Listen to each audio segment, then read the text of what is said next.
Madayaw, mayong adlaw kaninyong tanan. Magandang araw sa inyong lahat.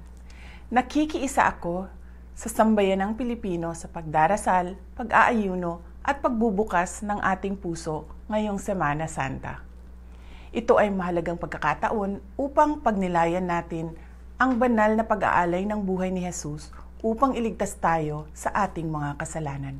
Magsilbisa ng ilaw sa atin ang sakripisyo ni Jesus at patatagin natin ang ating pananampalataya sa mga panahong tayo ay nagiging mahina, nawawalan ng pag-asa o punong-puno ng pasanin, galit at mga hangaring lumaban sa ating kapwa.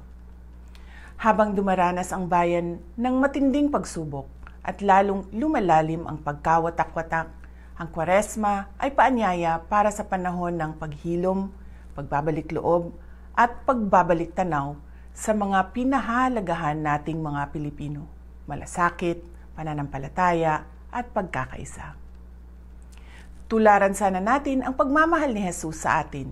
Ituro ito, palaganapin ito, at gamitin ito sa ating pagsusulong at pagpapalakas ng mga komunidad na nananampalataya, nagsisilbi sa kapwa at sa bayan. Manalig tayo, magkaisa tayo, malalampasan natin ang dilim. God save the Philippines.